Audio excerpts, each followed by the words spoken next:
Well, good morning. I hope that you're well. Happy New Year to you. It's a great moment right here. It's time for Morning Cafe after that long break. I'd call it long because, yes, we closed somewhere on the 23rd and we're here and looking forward to greatness for the year. Karibu sana. It's good to have you. My name is Linda Alela. As always, we do this once more for the better part of the year, looking at what is happening in the world of news, just trying to enlighten us on very important subjects. And indeed, we do not intend to do anything short of that. Karibu sana. I hope that your year is coming up well, as good as mine, and of course looking forward to a lot more in terms of growth, in terms of, the best of the best that life can offer. So karibu sana. As always, it's about looking at what news is there, and most importantly getting into candid discussions as to just generally what is playing out in the country and as well on specific subjects. So on this very beautiful Monday morning, that is the 9th day of January 2023. It's my hope that you are good, and I welcome you once again officially to join us, of course, as the TV47 family, but most importantly, as the Morning Cafe team. It's always good to have you. We depend on your loyalty, and we say asante sana for indeed being loyal to us. My name is Linda Alela. And as always, it's good to interact with us. The hashtag is Morning Cafe at Linda_Alela TV47. And we'll be sampling some of the comments that you drop us this morning. We're going to start on a very important note. Of course, we'll be getting into the discussions of how politics is taking shape in the country and generally just how we're shaping up in terms of adjusting with the Kenya Kwanza government. And so later on, I'll be getting a hold of constitutional lawyer, that is Ndegwa Njiru, as well as Professor Fred will be joining us. And of course, that is Fred Ogola. And equally, we'll be having Dr. Peter Mbaye for this very important conversation. Later on, we're getting into understanding just how important gaming is, especially when it is constructive in the sense that it jogs the wit, it jogs the mind of that little child, and of course, getting them to grow in a trajectory that is indeed good. And equally on matters health, we'll be getting to have a very candid discussion as pertaining to so much in relation to matters health. So karibu sana.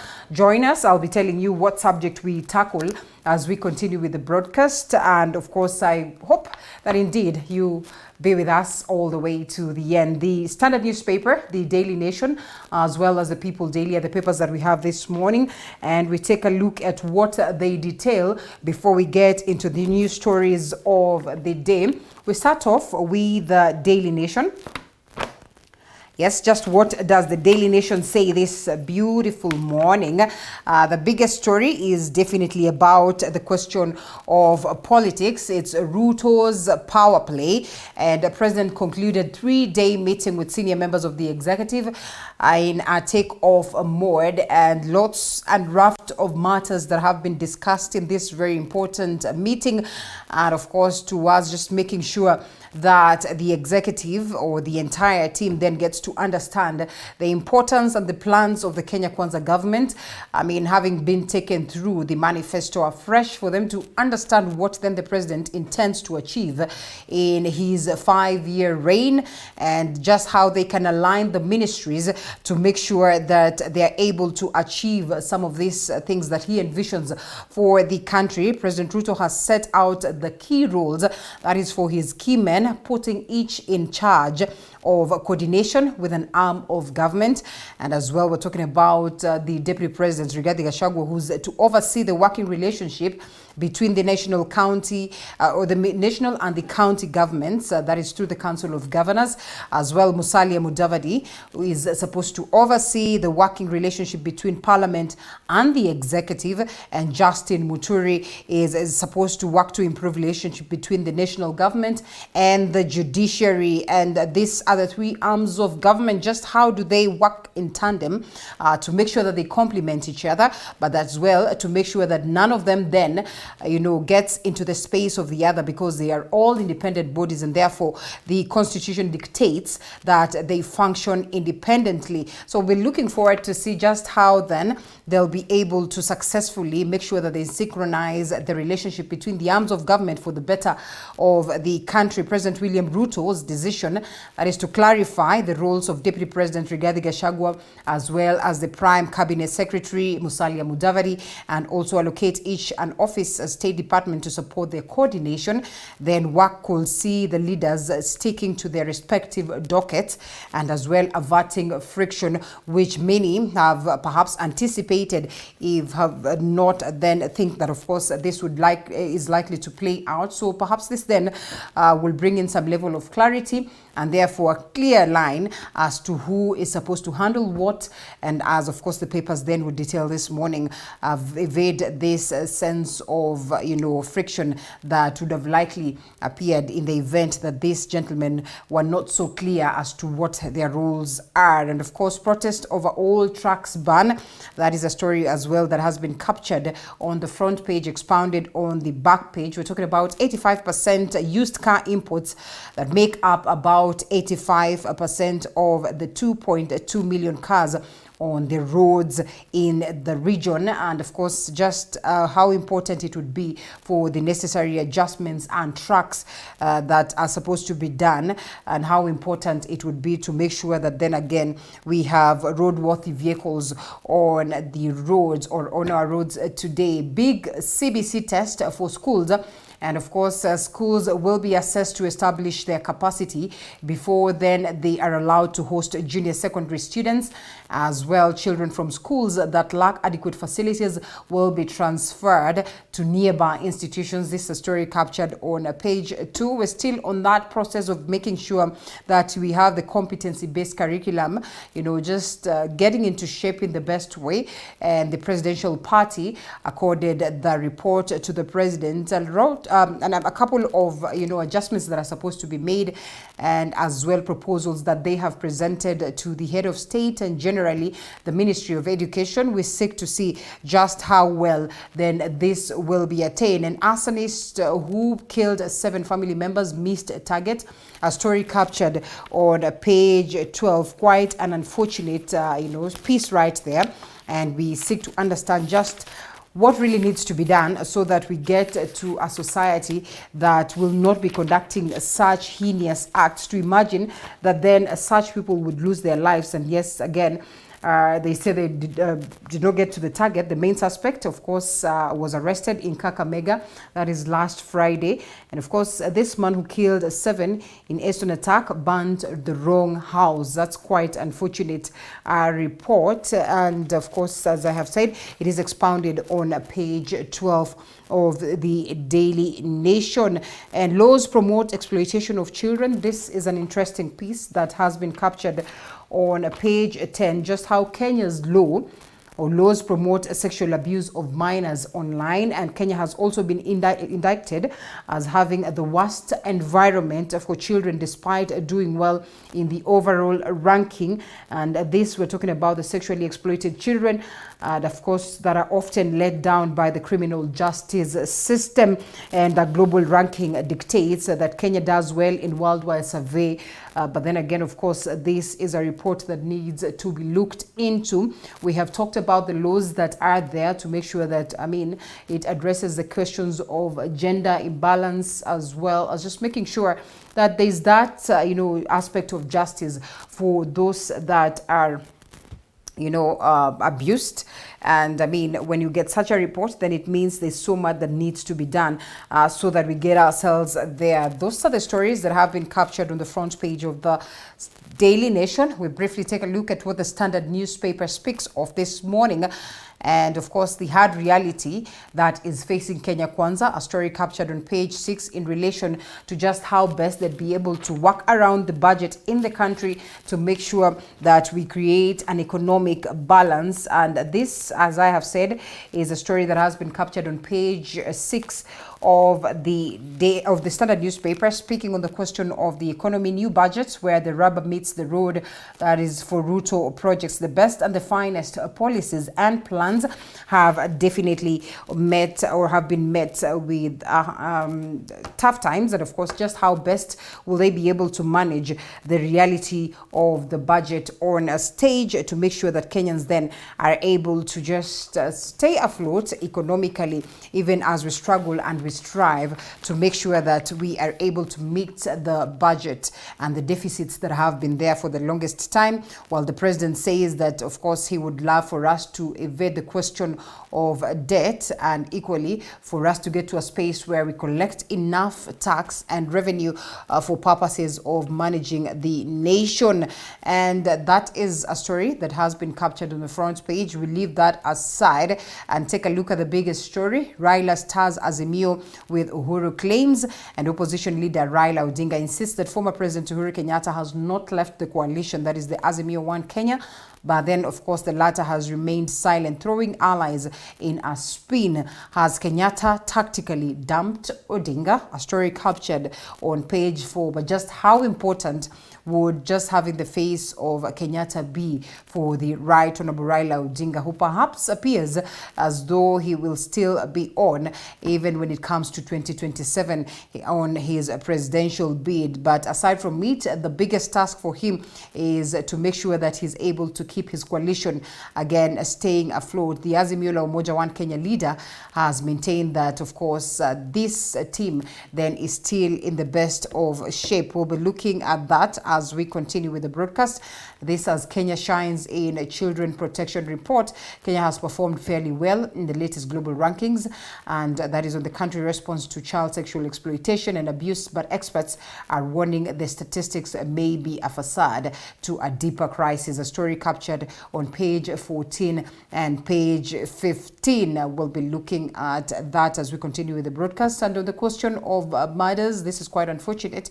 And of course, we are still, setting an eye on the Kisii trouble. And of course, latest murders in Kisii and Nyamira have caused an uproar with the community dumbfounded. And leaders are concerned that mental illness are high, or these cases are high. And of course, the community needs concerted efforts to curb it. A story captured on page 10. And of course, being Thyroid Awareness Month, then definitely we'll also be looking at that as well. That's the subject that we discussed later on the broadcast, as the question of health, that as well has been captured. And we also have the People Daily. Mr. Director, if we could have the People Daily up, please. Yes, let's try and see whether we have it. All right, there goes the People Daily. Raila seeks talks with Ruto on constitution. Azimio leader says the dialogue must come before any move to review the supreme law. Agrees that the Kenyans, of course, should be told truth about the Bomas election fiasco, a story that has been captured there. And indeed, in his very first moment with the journalists and speaking to the state, President William Ruto as well alluded to the fact that indeed it was a fiasco at the Bomas, and there was need that this story at some point in time be told, so that we also get to understand the difficulties that then, of course, the country, faced at that particular time, and just how by a whisker we managed to get ourselves off this hook that would have taken us to a different and a bad direction.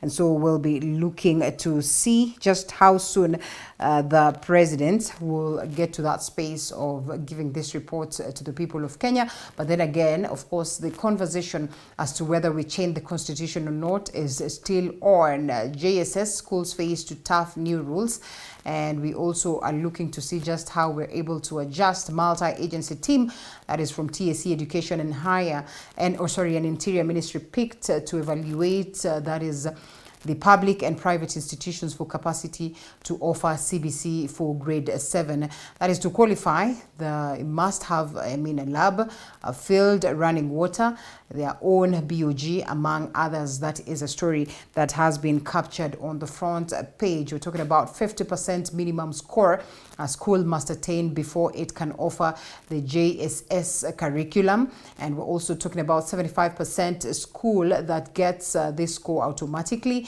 And that is Jan 20th date by when education officials must submit list of qualified schools. And of course, they'll be conducting this report from the 9th, that is today, and going all the way to the 20th, and 45 minimum number of learners that a school must have. And of course, this is a story that is quite big. We'll be having our education reporters following up on that. Sharon Baranga, more details, as well as Andrin Kilimi, just to keep us on the know. And Lava has confessed to killing a gay man. That's a story that has been captured on page 8. This is according to police. And again, a developing story that we'll be following up closely on to give you more updates. Those are the key stories captured on the People Daily. Allow us to now pick some of those that we have prepared right here. And Deputy President, that is Rigathi Gachagua, has revealed the plans to give his boss, President William Ruto, a heroic welcome to Mount Kenya. And according to the second in command, the Thanksgiving trail will commence in Githurai and culminate in Sagana State Lodge for the Sagana 1 meeting with area leaders. And at the same time, the President Ruto urged leaders and government officials to ensure that the Kenya Kwanza pledges are fulfilled. During the first interdenominational prayer service this year in Nanyuki Stadium, religious leaders have asked President William Ruto to look into the runaway insecurity in the area. Toa shukurani zetu tukianza na msaada wa mbolea ambao umepeana. Kaunti ya Laikipia ni ya ukulima. Na ukulima bila mbolea bas hatuwezi kukuza chakula. On his part, President William Ruto has noted that he will continue to partner with leaders from the grassroots areas to ensure there is water for irrigation and domestic use. Tumeongea pamoja na viongozi wale waliotutembelea kutoka bunge na Senate vile tutakuwa na hiyo mpango ya maji. Tuko na damu ya Rumuruti, tuko na damu ya Pesi ya upande ile ingine itaunganisha kule Nyandarua na hapa Laikipia. Tuko na damu ya hapa Nanyuki. This comes as 2 multi-purpose dams are expected to be built in Tharaka Nithi and Kitui counties after the head of state borrowed 425 billion shillings from the UK government. And as curtains close on the 4-day cabinet retreat where Ruto met senior government officials in Nanyuki, Deputy President Rigathi Gachagua has stated that Kenyans will witness the fruits of the strategic meetings. Rais, na kuomba vile umeanza, panga kazi yako kwa sababu wewe ndio uko na contract na watu ya Kenya. Na ni mimi na wewe peke yake tutakuwa pale kwa debe tukijibu watu ya Kenya. Hao mawaziri yote na watu wengine umeteua hawatakuwa pale. The second in command has also revealed plans to give Ruto a heroic welcome to the Mount Kenya region that will be followed by the first Sagana meeting. Alafu hapo ndio sisi tutafanya ibada ya Thanksgiving katika watu ya mlima. Na baadaye tutafanya mkutano ya viongozi ya Sagana 1. Tuongee mambo ya maendeleo, mambo ya kahawa, majani chai, maziwa, viazi, mambo ya maji, mambo ya barabara. Tuongee na huyu kiongozi wetu ambaye tumejichagulia bila kushurutishwa na mtu yeyote. Ruto and Rigathi were flanked by the Prime CS Musalia Mudavadi, Kirinyaga Governor Anne Waiguru, among other area leaders. Now, leaders in the Azimio la Umoja One Kenya alliance, led by ODM party leader Raila Odinga, have continued to dismiss claims that the coalition is disintegrating. Speaking during his coastal tour, Odinga maintained that the coalition is intact. This has Collins Lusweti details. A day after celebrating his birthday in Mombasa County, the ODM leader extended his stay in the coastal city attending a church service today at the Anglican Church Memorial. I feel very proud, as an Anglican, to see this kind of development taking place in our church. And I'm the most senior Anglican politician in this country. On claims of Azimio la Umoja falling apart, Odinga insists the coalition is still intact, saying leaders in the coalition, including retired President Uhuru Kenyatta, are working together to strengthen the coalition, with Makadara Member of Parliament George Aladwa saying Azimio is not a coalition to disappear anytime soon. In a joint interview with the press earlier this week, President William Ruto had said Azimio is in the verge of collapsing. There is nothing like a power struggle within Azimio. We work together very closely with His Honorable Stephen Kalonzo Musyoka, the Honorable Uhuru Kenyatta, Honorable Martha Karua. We're all the times working together. There's nothing like a power struggle within Azimio. Everything will be done very smoothly. We are going to strengthen Azimio as we also strengthen the constituent parties of the coalition to make it strong. So we are together. Kusema kwamba Azimio iko na Azimio imejengwa na vyama tofauti, vyama ya ODM, Wiper na vyama zingine. Na sinajua kwamba tuko tayari kurudi kwa mchuano wa 2027. Odinga also wants President Ruto to revive the Building Bridges initiative, accusing the Kenya Kwanza government of creating public offices outside the constitution, making reference to the Prime Cabinet Secretary office. You cannot bring ministers into parliament by changing standing orders. Nobody will allow you to do that, because that's a very fundamental departure from the structure of government that we have today. It has to be debated extensively by the people of Kenya. If you want to have a position of Prime Minister, it is in the Building Bridges initiative. Where do you call him Chief Prime or Prime Cabinet Secretary? Call him a Prime Minister and give him a proper portfolio. Actually, I am very sorry for Honorable Musalia Mudavadi that a person of his stature is being given no portfolio and just given a title to do. It is actually an embarrassment. He also appeared to take a swipe at senior government officials in what he described as disrespect in places of worship, calling on politicians and government officials to desist from taking matters politics to the church. Na wale wengine wenzetu pinzani wetu ambaye siku hizi wamefanya kanisa kama kiwanja cha siasa. Baada ya ibada wanakwenda pale sasa wanaanza kusomea sisi tunafanya hii, tutafanya hii, wale wamesema uongo na kadhalika. On challenges facing Kenyans, Odinga hinted at making an address soon, aiming at finding solutions to the high cost of living and other challenges. Njaa imezidi. Gharama ya maisha imepanda. Pande zingine mifugo zinakufa. Pande nyingine mafuriko na kadhalika. Lakini nataka kuambia Wakristo ya kwamba Wahenga walisema baada ya dhiki faraja. Wakati tafika baba kama Mkristo Mwanglikano ataongea. Lakini nasubiri kwanza Yohana Mtakatifu aongee kwanza. Na baba ataongea. Collins Lusweti, TV 47. And Nairobi Governor Johnson Sakaja has, for the very first time, been forced to openly react to Deputy President Rigathi Gachagwa's sentiments concerning his performance since he was elected. Sakaja has said that he will not listen to the critics, especially those made by leaders and people from different political parties, and will instead work very closely with the national government. Those who are trying to create a tiff, a storm in a teacup, as it were, I have a lot of respect for all leaders. You will never hear me speaking ill about any leader, about the president or the deputy president. We speak privately, and there are those who are trying to take advantage, and especially coming from other parties, from other parts of the country. Let them leave our issues to us. We'll continue working properly with the national government. It's the greatest gift that this country got in our 2010 constitution. It establishes two levels of government. There's a national government and there's a county government. In fact, the constitution goes further and says that the capital city will have a special relationship with the national government. It's a relationship that is respectful, but also that recognizes the difference of our roles. I'm very happy. The President and the national government has really supported Nairobi. We've sorted out issues that had taken years to sort out. We've sorted out the valuation court between myself, the President and the Chief Justice. We've been able to sort out the issue of water, where we expected to get the Northern Collector Tunnel sorted in 2024, December.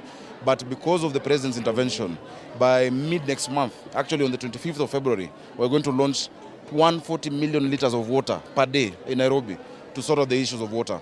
There are many instances that the national government has supported us, and we are grateful for that. And we say that even as we move forward, we still expect to have a lot of help from the national government, and even we are now helping the national government. Before, Nairobi transferred functions to the national government. Now, away from politics to a rather unfortunate story, 3 people died on the spot and 33 others hospitalized in various health facilities in Bungoma County after a bus that was traveling from Wakaha to Nairobi veered off the road and, of course, hitting a boda rider, killing him and his passengers on the spot. Residents have now called on the government to help expand the road and stop the long-distance vehicles from using the road. It is here at Namundi Corner where a mother, her child and a boda rider's lives were ended. According to Roger Simio, a husband to the deceased, a Nairobi bus driver and his conductor were not in good terms when they left the bus stage, and he was informed that they have been involved in an accident 2 kilometers away after taking off. Na hiyo ajali imesababisha vifo za watu 3 papo na hapo, ikiwemo driver wa pikipiki, mke wangu na pia na mtoto. Driver wa pikipiki alijaribu kuhepa hiyo gari, akaenda msituni kama mita karibu 3-4 kutoka kwa barabara, na hapo ndio basi ilikosa mwelekeo, ikamshinda dereva na ikawaangukia. Mama alipojua ya kwamba kifo kimemfikia, alirusha mtoto ili labda mtoto apate uponyaji, lakini kwa uzito wa mtoto hakuanguka mbali. They have condemned the drivers for engaging in road malpractice by taking advantage of cheap liquor across the border in Uganda. So driver walitoka Uganda wakiwa mazungumzo na conductor, ni kama hawakuwa wanaelewana, walikuwa wanagombana. Na pia madereva wao jua akifikisha tu Wakaha basi na anaenda Uganda, kurudi ameisha, lakini tunaruhusiwa tena anapanda basi anakuja.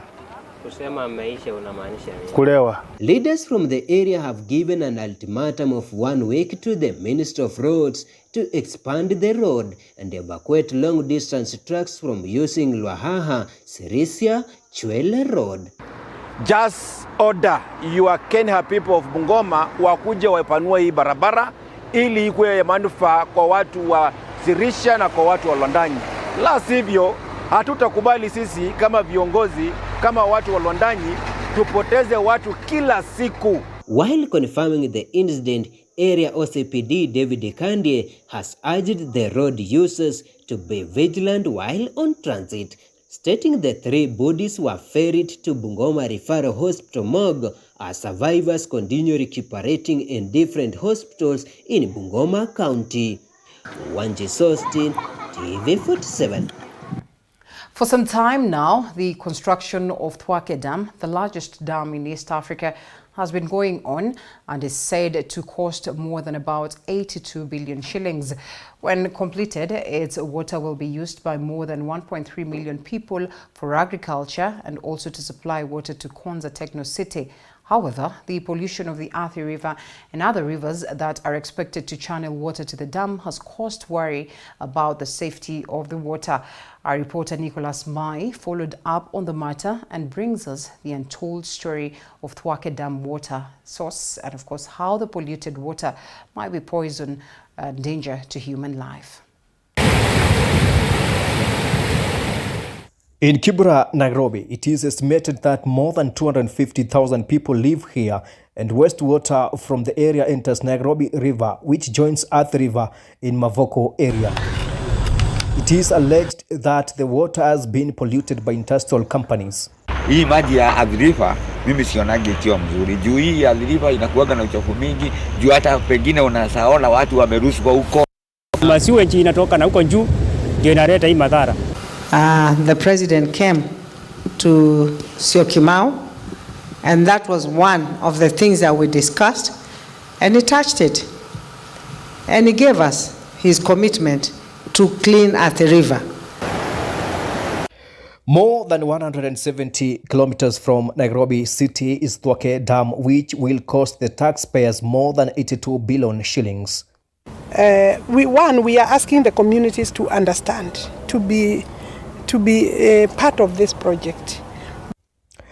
To assess the actual situation in River Athi, we start our journey at Mavoko all through to Kilimambogo, the border between Machakos and Kiambu County, through Kabaa up to Thwake Dam, where River Athi cuts across. After a journey of 1.5 hours, we arrive at Old Town Sampuk. Here at the river is filled with waste and smells bad.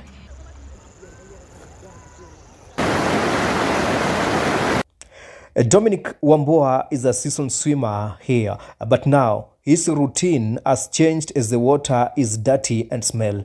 From 1980 maji ilikuwa safi, sababu maji ndio tulikuwa tunaswim ndani wakati tulikuwa watoi, tulikuwa tunaikunywa pia wakati tunaswim, but ikafikia mahali kitu from 03 kuendelea mpaka mahali tumefikia, hii maji imekuwa so polluted because unapata from Nairobi watu wanafanya hizo madumping, unapata from Ruai hiyo uchafu inakuja inaingia kwa hii mto.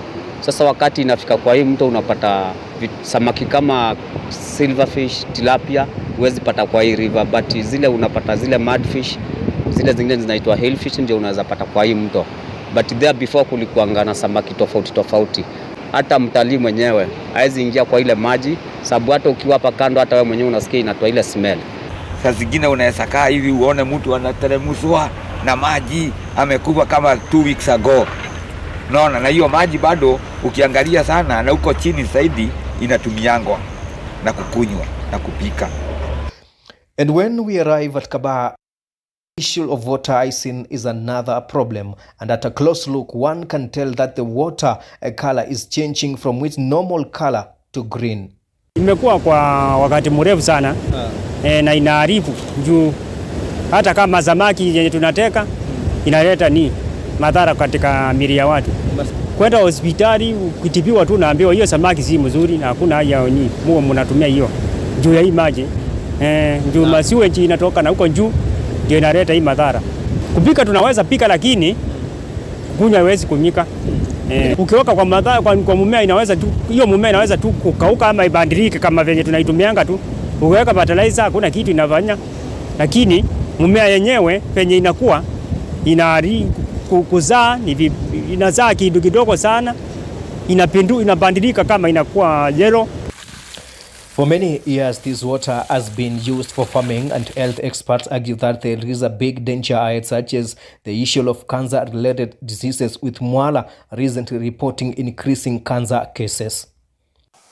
Zingine ni ile uchafu or waste product ambazo zinatokana na industries ambazo tuko nazo hapa nchini. Hii uchafu kama haiko controlled inachafua mito yetu. Kitambo tungeenda mtoni na kunywa maji, lakini siku hizi imekuwa changamoto kwa sababu ya ile uchafu ambao tunaona. The governors of the counties of Machakos, Makueni and Kitui have called for urgent measures to clean the water sources of Thwake Dam, particularly at the river. That river should be cleaned by the industrialists who are polluting the river. I've said this before and I want to repeat. The national government put in place a mechanism along the standard gauge railway that punishes anybody who destroys what you call strategic investments. And the penalty for destroying strategic investments is life sentence. If we clean the river from Nairobi to Machakos, the other people will get clean water. The national government has stated that the dam will be completed by 2024, and currently 77% of the dam is complete, but it is unclear if they will be able to clean the water sources in time. Once Thwake Dam is complete, over 1.3 million people across Lower Eastern are expected to use this water for farming, while part of this water will be channeled to Konza Techno City when the city is complete. But the question remains, is this water safe? Nicholas Mbai, TV47, Machakos. All right, Nicholas, thank you so much for that very, very important story. We certainly hope that the necessary authorities will look into that. And we now shift gears to that very important conversation. Briefly take a look at the president's message for the new year and generally just what is likely to play politically. We hope that you'd be part and parcel of this conversation. The hashtag is Morning Cafe at Linda_Lela TV47KE. I sampled some of the comments that you will drop us as we continue with the broadcast. And to kick us off as well, just to open the year for us, three very noble gentlemen, that will join us for this very important conversation. Gentlemen that have been here long enough to have witnessed how politics has shaped in the country, and therefore I believe that they're able to articulate on these very, very important matters. Professor Fred Ogola, Governance and Political Strategist, is with us this morning. Professor, thank you so much for creating time. Welcome, and of course, Kenyans are looking forward to hear how far we are in terms of the collection of signatures, and of course, whether this conversation of changing the constitution then is indeed as necessary. The Right Honorable Raila Odinga acknowledges that there's that need. The President himself acknowledges that there's that need. You acknowledge that there's that need. Perhaps just the difference then would come in as to the matters that you present to be addressed or to be adjusted. But just how? Is it a referendum? Is it, the amendment at the level of the National Assembly? Or, of course, the changing of the standing orders, and that is still at the National Assembly, or what? This we'll be looking at as we continue with the broadcast. We are delighted to have the constitutional lawyer himself. Yeah. I like calling him the constitutional lawyer and not a constitutional lawyer, yes, because actually he is, and he's been quite instrumental. Every other time we're talking about the Constitution, and perhaps we will borrow a couple of things from him and a bit of advices in relation to that. That is none other than Ndegwa Njiru. Thank you so much, Wakili. It's been a minute. How have you been? I've been well. It has been long since we met. Yes. I don't think we have had an opportunity to interact since the 9th of August. Yes. We have been taken some sabbatical leave. Mm-hmm. Just to watch how the 100 days will unfold. Yes. We now have content. We have content. We have something to speak about. Yes. Dr. Peter Mbai, you have some work, I must tell you. And therefore you should be set to, I don't know whether, well, I'd say you speak for the government somehow. You are an ardent supporter and a member of the Kenya Kwanza government.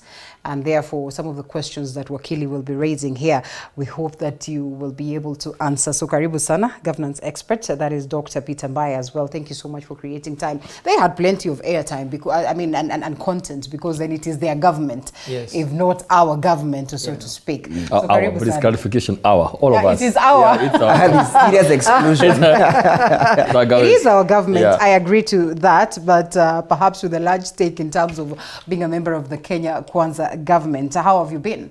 Very well. Happy New Year to you and to our viewers across. I mean, we thank God for the new year. It has not been easy. We must thank God. Right. I mean, so much, a lot of issues happening. But here we are, and we thank God, looking hopefully for a fruitful and productive year. And it's a new year with a new trajectory, new hope. January comes with a new hope that, yes, we can set our goals and achieve them. And here we are, we thank God for everything. All right. I want to believe that there's that general agreement that everybody on set, and I stand corrected, would have, that there's a need for us to make some adjustments, amendments on the Constitution. Wakili Ndegwa Njiru, you well, he was an ardent, follower of the Azimio team, but most importantly, a supporter of the BBI, right? Yes, yes, yes. And, a couple of proposals therein that perhaps to, look at how things are unfolding, you realize that a couple of them are also coming to the fore today. Do you still hold the position that there's need to make amendments to the Constitution? Oh, thank you, Linda, for inviting me for this debate with these noble men. In this country, there are noble men and there are truthful men. Mm-hmm. And noble and truthful. Yeah, we are able to distinguish them. Okay. There are them that the nobility has come by virtue of their positioning in the society. Yeah. There are those who claim to be truthful men by virtue of votes. Okay. That votes can cleanse you all your sins. Mm-hmm.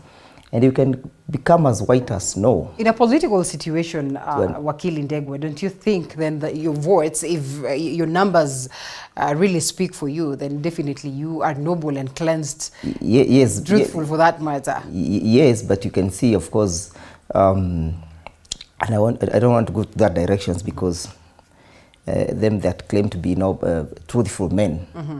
they have not exhibited that truthfulness and their faithfulness. So I'd rather deal with these noble men who all right, so then now that we have the noble men, you still hold the position that the Constitution should be amended? Yes. This Constitution requires some serious adjustments. Mm-hmm. What you're not in agreement with is how those adjustments will be initiated and who will initiate them. Mm-hmm. And that is why we stood with the BBI, because the BBI was trying to give us an evaluation of the Constitution. Mm-hmm. Having used the Constitution to serve us for about 10 years, we realized that there were some things that required adjustment. And that's not just a debate that came during President Uhuru's regime. Mm-hmm. From the ab initio, when we began the amendments of the Constitution and the repealing of the old Constitution, mm-hmm. we all agreed that the 2010 Constitution had about 20% issues that required to be adjusted. And so on the basis of those issues that William Ruto opposed the promulgation of that Constitution, because he was not contented with those particular issues. So when Uhuru came, those issues were still persistent. And one issue is how do we structure our government? And you can see it's not serving us. Hold it right there, and we'll be coming back to you, Wakili. We get to understand why you say that then the government is not serving us. But, Professor, does it not disturb you that these adjustments that would be very important, we are not keen on them as much as we are keen on who is going to trigger this conversation? If you have been watching news or if you've been following up on the events of the day, you realize that Professor and his team have made proposals. But it looks like there's that dire need for a different face to push for this proposal. That we will have a conversation so much so in relation to the fact that it's the president that says this and that, that the Right Honorable Raila Odinga says this and that, and overlook some of these individuals that have come to the fore to present their proposals, and they are open, they say, we are open to welcome the president as well as the Right Honorable Raila Odinga or anybody else that would love to have this conversation. Does it not worry you that it's more about the individuals that will begin this conversation and not the actual need for us to make adjustments? Linda, you're very right. First of all, let me start by stating that if you look at the President's State of the Nation address, there's something to sympathize with him in one way or the other. Because the President becomes the very first President in the history of Kenya to account for 100 days. Look, Kenyatta, did you know about 100 days? Was it even something to be talked about when he was President? Moi, it never came to the picture. Kibaki the same.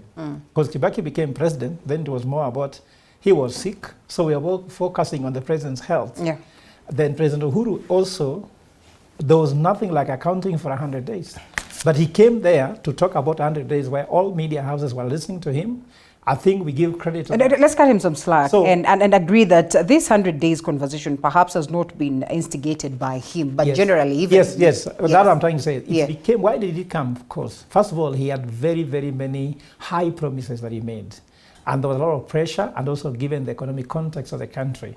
There were so many things which were done that had impact, that withdrawing of subsidies. You see, when the issue of Linda Mama project, the issue of Kazi Mtani, you know, they had a serious economic impact that he had to come to address them, because Linda can tell me until now, I still believe that the president still has to get it right economically, because I don't think he has. But my brother is here and by will be able to say more. So what I'm trying to say is that, why are you asking me the question, who is this proposing amendments, and why is it that Operation Indo Gatuzi has not been embraced by the political class? Let me tell you what, that in Kenya, unfortunately, we have too many yes men at the moment. And they are on the other side. If you want to know that, me, I'm an economist, so we use numbers here. We had two very important meetings in this weekend. One took place in Sagana, another one took place in Mombasa. What were the remarkable statements that came? Positions. How does Gachagua work with Mudavadi? On the other side in Mombasa, it was all about our elections were stolen. Do you think these are priorities for Kenyan, for Wanjiku? It was about clarifying who has what powers, who needs to work with who lost what, who was supposed to gain this and that. So having too many yes men on the either wing of the of politics, whereby we have the ruling coalition and we have Raila Odinga coalition, these are two yes men. Did someone come and tell the president, did someone come to Raila Odinga, please, let's stop about losing election. Let's focus on what is good for Wananchi. So even the amendment of the constitution, it will be about positions. So this is what is my main concern. And in fact, if I can say, the big thing that is now happening at the moment, why Operation Indo Gatuzi should not worry you. I was in Voi. I met all the civil society leaders from Kwale, from Taita Taveta, from Lamu, from Mombasa, from Tana River. And we agreed that civil society bodies needs to be brought back strong, because we lost that battle when Gidongo joined government. We lost that battle when the leaders of civil society joined politics, and then civil society were left hanging. So many civil society organizations in Kenya are using Operation Indo Gatuzi as the umbrella body. But numbers make sense. A third of the people voted Ruto, a third voted Raila, a third didn't vote. Statistics are showing Raila has lost nearly 46% of his support base after the election, because the MPs we moved to government. Then Ruto lost. The statistic shows that 53% of Kenyans believe that he is taking Kenya in the wrong direction. Now, meaning that the both coalitions have lost any followership. So if they are 2/3 of the country and they have lost more than half of it, it means that some people are left hanging. And this is the civil society. So this movement will be strong. And I believe that even if they say they are going to initiate the amendment of the constitution, they have no right, maybe the lawyer is here, they have no right according to the Supreme Court. They have to rely on civil society. And to end it, I'm saying we are initiating in the amendment also, set up the Civil Society Commission. The Civil Society Commission should be able to be funded, because Supreme Court had a ruling which had a gap now, that the person to initiate the amendment should be Wanjiku.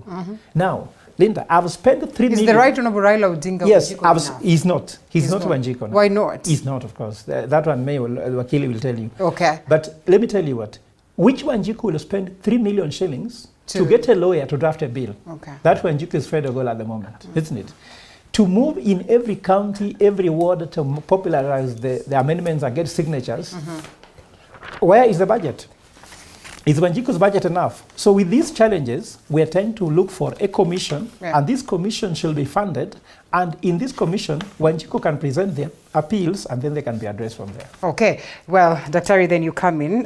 Let's well, just acknowledge the fact that most of the times we'll speak about 100 days into government, or for any government. Perhaps not them themselves, but generally we'll always look into that. And so I think it was just in order for us to look into the 100 days of the Kenya Kwanza government. But most importantly, on this conversation of the constitution, very, very important. You acknowledge that there's need for change, and I mean, the president as well acknowledges that he knows very well, and I mean, after that precedence that was set at the Supreme Court, he knows very well that he cannot take that direction of instigating this, but he says that's why he goes to Parliament.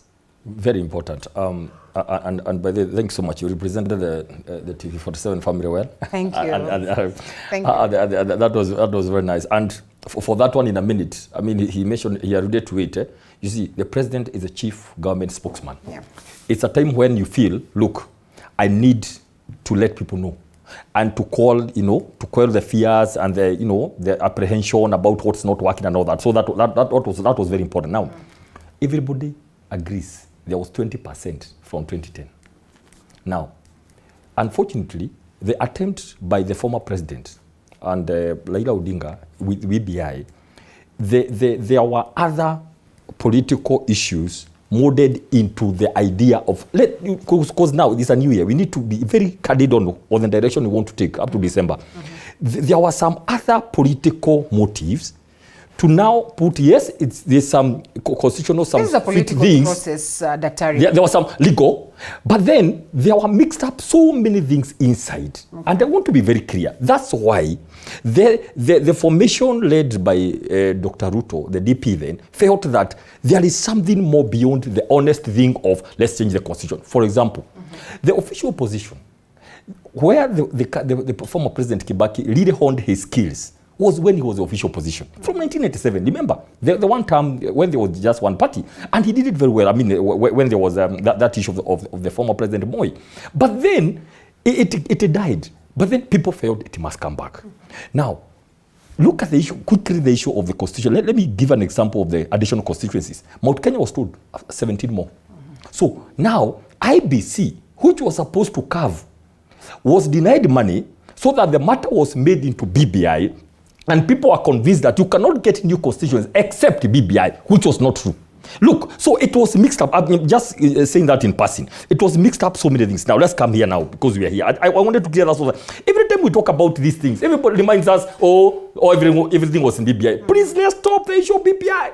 The issue of BBI was so congested, it couldn't work because it was mixed up so many things with political motives, undertones, the idea of locking up the deputy president then, from this thing, and I can tell you for sure, if BBI went through, it would have a very major implication on the political results of August 9th. And now that you have proposals, and that's why, now that you have proposals, and this is a political process as well as a legal process, what then would be the measures to make sure that we do not go that direction? Wonderful. Number one, let's be very clear. When the Supreme Court says the president cannot initiate, yes, the president then, Uhuru Kenyatta, literally initiated. And he refunded, the people went around and they reported to him, everything. This time round, again, another important point of clarification, Nina.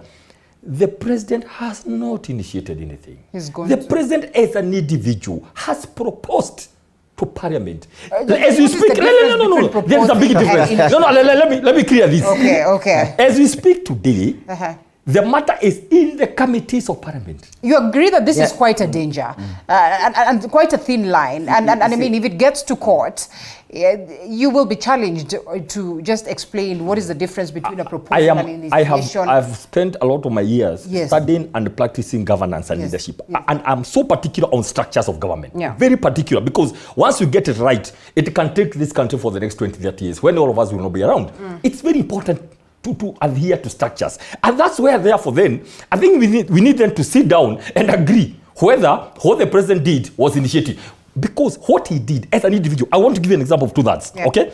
And the CJ Maraga, law to president, as per the law, dissolved because parliament is not able to do two that. He comes and says, I don't want to hide under the carpet. I want to, as a leader, I want to be responsible. Can you consider this proposal? I mean, are you saying the president is not in his right mind to propose something? However, I want to insist, what is happening in parliament today is a parliament-driven process, which, again, quickly to Fred's idea, professors, what the president is saying, can we first explore stuff that can be changed within without, first of all, not rushing to the referendum. First, that's where we before we go to anything else. All right. Procedurally. And that's why we say that William is completely wrong on this. Because all the proposals that he has made, and I would begin require referendum. And I would begin by his proposal to have the leader of the opposition.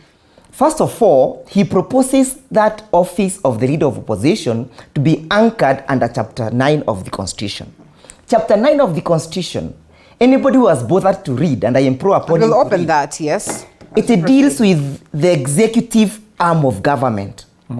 Then he says that the office of the official opposition should be anchored under Part 4 of Chapter 9. So that's putting Part opposition 4, as... Part 4 is the one that deals with the executive offices established under the executive arm.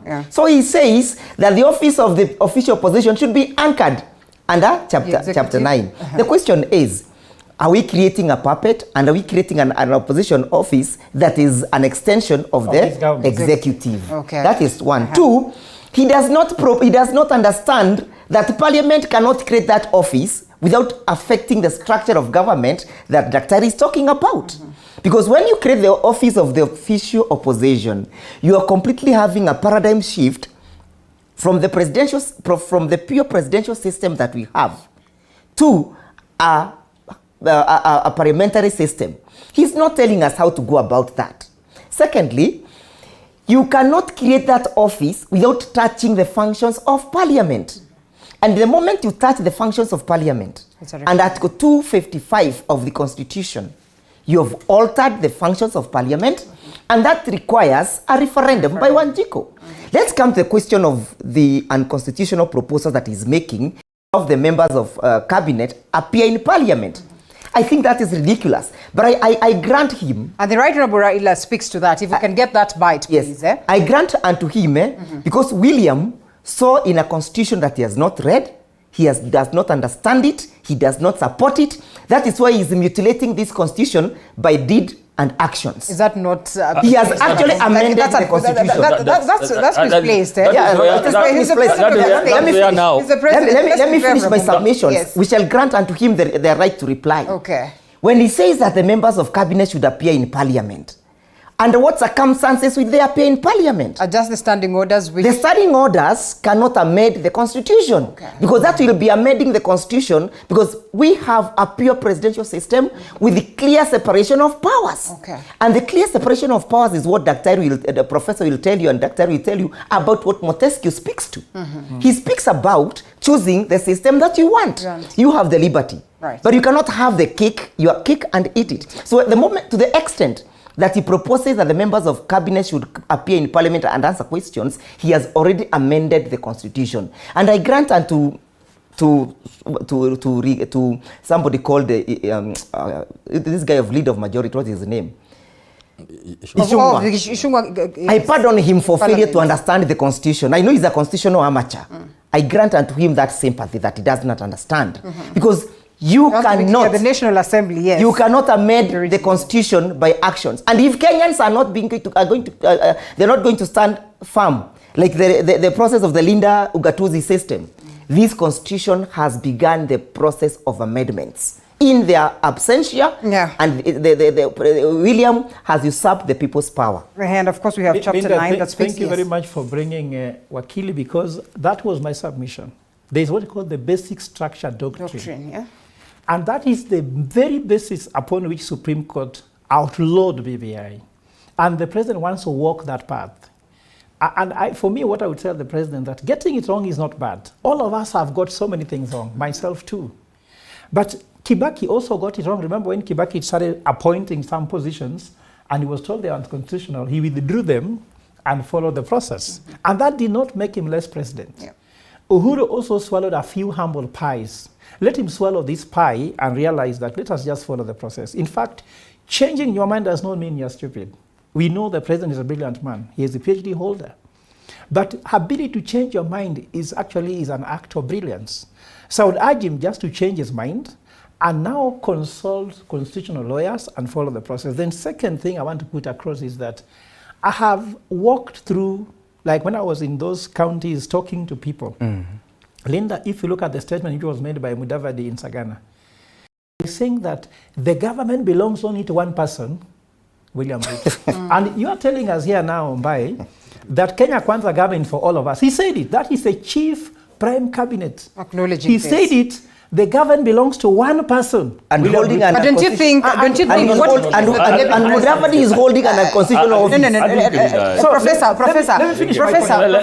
the Deputy President goes ahead to remind him that you have to deliver for the people of Kenya, because they will start to question, they will question us because they enjoy the vote. Musalia Mudavadi does not enjoy the vote. Therefore, don't you think... My point is, if a prime cabinet makes a statement that the government belongs to one person, who in Kenya of average level would have different opinion. I'm trying to tell you, if the Prime Cabinet has not known that the government doesn't belong to an individual, it belongs to people, what about Wanjiku? So the level of civil education, the level of civil literacy, I've said Kenyans have high literacy levels, but that is in the books of how to do accounting, like how to do governance. But in the civil order of a nation is missing big time. That's why I'm urging to set up the Civil Service Commission. And that civil society commission should have funding to do civil education so that Kenyans can even know what are they being fed to. Like if you look at this head... Whose prerogative is it constitutionally? Yeah, so I'm saying, that is what I'm trying to say. The level of civic education is very low, and therefore the lawyer, when I started making noise about the constitution needs to be changed, people said I was just daydreaming. In fact, I was in this show, one of your guests told me that I'm just trying to dead on arrival, yes. But the point here is the level of civic education, not just to the Lomo Mananjiki, but even to these people who are appointed to government, is wanting. Ichungwa's statement, the one of Mudavadi, even the president's one, I believe that these people need some level of diplomatic education. The government of Kenya Kwanza, maybe you need to tell them, some level of diplomatic, let's say, education. Remember the sense they have made. Kenya has no dollars. I can count to you now, I have 71 govs and goofs which have come from this government that can even remove what is called trust in the economy. We have no dollars. Kenya is the epicenter of foreign trade. If you say you have no dollars, even if you have, just like me as a husband, when my wife tells me, Fred, we don't have food, I can't tell them I'm broke. I tell them, don't worry, I'll sort it out. But even if I don't have money, I'll start look for that money. I can't tell them there's no money in the house. Kids will lose fees. Professor, so to end the whole story, to make the whole story short, I'm telling Kenyans, can we do we are the political class. A quick short break. Ruto side, Raila side, we need a Solomonic side which is guided by reason. And now we think that is a civil society. And that's Operation Linda Ugatuzi. Wakili, we have to take a short break. We have to take a quick one. But Professor is all right. No, we have to take a short break because it's a commercial one, and we'll be coming back to that. Sure.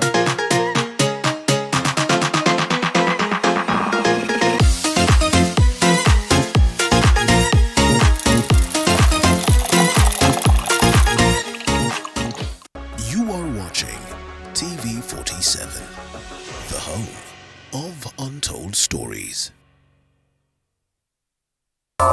Usiyakubalie maumivu ya misuli kukatiza ratiba yako. Kaluma Pain Balm ni dawa ya kusugua iliyotengenezwa kutoka kwa miche maalum ili kutuliza maumivu ya misuli. Kaluma Pain Balm. Maumivu yakizidi, pata ushauri wa daktari. Authentic, natural, planned.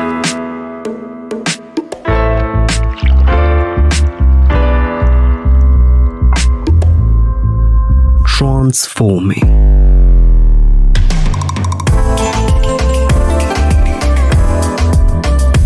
Endless benefits.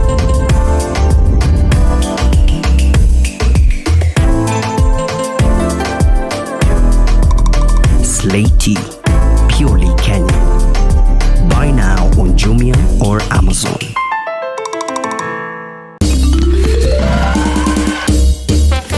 Sona moja imetengenezwa kwa njia spesheli ili kupambana na maumivu kwa haraka. Sona moja ina aspirin kama kiungo. Sona moja, kitulizo kamili. Maumivu yakizidi, pata ushauri wa daktari. You are watching TV47, the home of untold stories.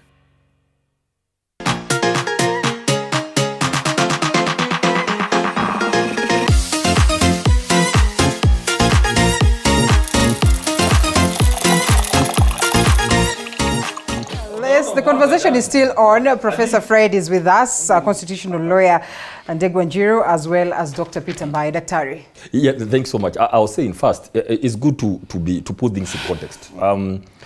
Like you said, we are beginning a new year. We need to guide people. There are so many people watching us. Number one, look at the context. When you say the Prime Cabinet Secretary said this and this, look at the context of what he was saying. Surely. You know, when you say the president saw with the constitution he never read, I think we want to tone down. We are here to engage and give people direction. So some of these are not necessary. Let's go to the point. And the point is, one, to what the president did, he initiated a debate by sending this memo to Parliament. And what we are saying, it is upon Parliament. These people were elected by millions of people. Let them exercise their mind. It's very simple. By the way, the president will not take a gun and go there and try to say, hey guy, you might do this. Look, can we have something, now what the civil society they should be doing? Let's engage in peace. Or now what next? Because the president has said, as an individual, 2/3 lies on my table. I found it there. What could I have done? Can I make a proposal? So I don't see why everything here is about the president and all that. The president has done his bit. Let now everybody, the church, media, civil society, all the Kenyans of goodwill, let them go now and engage. Let them go and engage parliamentarians and ask them, now there's this thing the president brought to you. Yeah. Does it meet the constitutional threshold? Where does it come in the article? Very good ideas. But please, because this country belongs to all of us. But please let not everybody keep on bring back the fire to the president. Let them go and say, wait a minute, what can be done? And I can tell you for sure, whatever cannot pass unless there is a referendum will not pass. Linda. But yes, also the matter as we speak right now, the speaker, what he did, he referred these matters to the relevant committees. Okay, what Ishongo was saying is that there's a matter, especially of the standing orders, with a certain committee. Now, what Kenyans should do if they feel offended by the process is to petition Parliament, so that now, by the time the report comes back, it has the input of Kenyans. And I mean, are we faulting the president for being decisive and saying, instead of me establishing a committee to run around in the whole country for 2 years, I am saying this is my proposal according to the maybe, Linda, what will happen? The discussion will go on, the issues will be sifted, right? Actually, my question is, those were only the president's proposals. Fred has so many others. Can all these things come? And I mean, perhaps to ask that. That's what I'm saying. Where is the worry? We have seen what was the fate of it. There's no worry. That, this was proposed by so-and-so. It went to the level of the courts. It was challenged successfully. Yes. And so that means perhaps what we're focusing on, the fact that it's the president who's doing this, is not really an issue here. To me, it's not an issue. Mm-hmm. What should be an issue is whether Kenyans have realized that this constitution requires some serious structural adjustments for purposes of posterity, and so that the constitution can have an intra and outra generational aspects. So this constitution can serve us for posterity, not for William Ruto, not for Uhuru Kenyatta, not for Ndegwa Njiru. My proposal is, and my fear is, that we have already had a parliament that has now begun to think that it's part and parcel of extension of the executive. We're overthinking. If we were to look at the constitution and the structure of the constitution, and we look at the functions of parliament, one of the major functions is to exercise oversight over the executive. And when you look at that provision and Article 96 and 95 of the constitution that creates the functions of parliament, we would not have the need to create an office of the official opposition. Why? Because the constitution presumes that both the majority and the minority will have the responsibility and the functions of oversighting government. Now the tragedy is this, that now the majority considers themselves to be in government, and therefore they have negated their functions of checking on that particular government, and hence the need to create the office of the official opposition. You have heard them severally saying, and even Dr. has mentioned it, that we have government and we have the opposition. Whereas the constitution is so clear that we do not have any opposition in this country. We only have the majority and the minority. But the president has decided to mislead the country. Ruto has decided to mislead the country. William has decided to mislead the country by creating a fictitious office of the opposition from the pulpit, not from the law. The other tragedy is this. Kenyans are not just ailing as to the question whether we need to have the official opposition. There are some serious fundamental issues. And we, the people from Central, we are concerned about the question of our representation. Remember, in the BBI, the question of representation was key. We have not yet begun sorting out how we shall have equitable and equal representation in this country. For example, there are some constituencies in Northeastern where a member of parliament was voted in with 5,000 votes. We have a constituency in Western. Speak of Ruiru. That has I don't even want to mention Ruiru because I might be accused of being biased. We have a constituency in Western. That constituency, a member of parliament was voted with about 100,000 votes. Is there equality and equity of votes? And for me, my argument is this. When we speak about electoral justice is not just whether or not the votes were cast and counted appropriately. Electoral justice will also mean whether the vote that I have cast has yielded the intended results of an equitable and equal representation. And that is a tragedy that is happening in Ruiru. And then when you leave the organ like the IBC to constitute the process of delimitations of the boundaries, how will they deny a constituency that is already benefiting from a constituency, say a constituency like Lagdera or North Hall, or any other constituency in North and Eastern?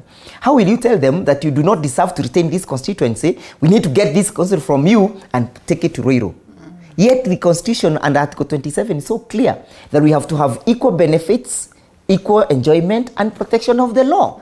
How will you say that people in Ruiru are so much deserving to have a constituency as opposed to the people in Lagdera? And that is why you are proposing, instead of denying those guys who have already benefited from a constituency, that constituency and giving it the people who deserves it, let us expand the number of the constituencies. That was a proposal. It was misconceived. I have heard Dr. Mbaye still proposing that the IBC could still do it. IBC cannot increase even one particular constituency beyond 290. And of course, the only what they can do is to delimit the boundaries, maneuver them, and see that it fits within the population quota and sticks to 290. Right. Then that means if you're to take care of Ruiru, there is a particular constituency in this country that will lose their constituency and the member of parliament. To make yes, so that you can compensate. You can compensate and take care of people of Ruiru. Okay. Yes. Yeah, so thank you very much, and I also like the discussion that Dr. Mbaye has said that let's be level-headed.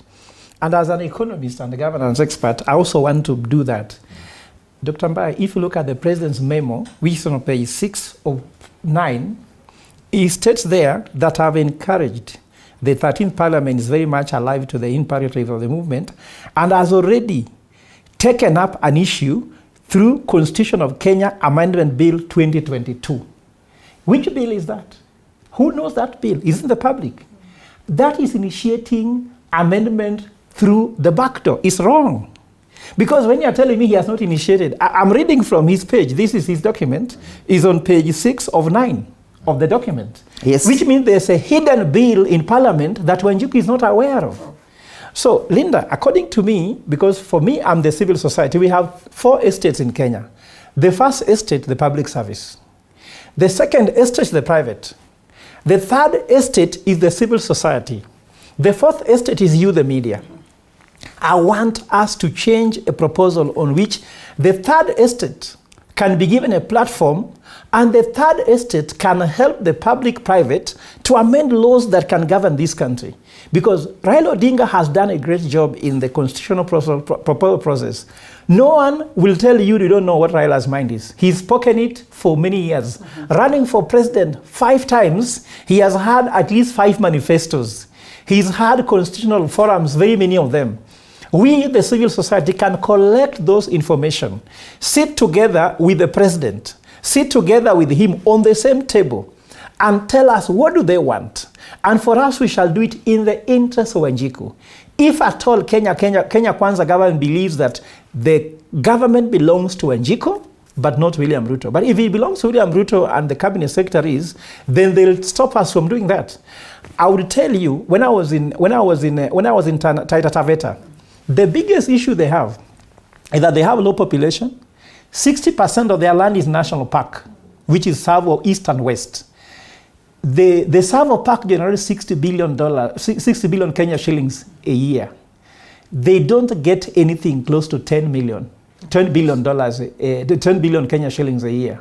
Now the problem is, they have not seen the fruits of devolution. So that's why we came with the wording, hekima mashinani, meaning that we use indigenous wisdom in Taita Taveta, rasilimali mashinani, resources that are on the ground, and then matunda mashinani. They want to see the fruits on the ground, not in Nairobi. If you go to Kwale, Mombasa, Tana River, Lamu, and the rest, their key issue is land issue. The president said there, the land was taken by the very first family. Now he's a first family. Who can take land away from the president?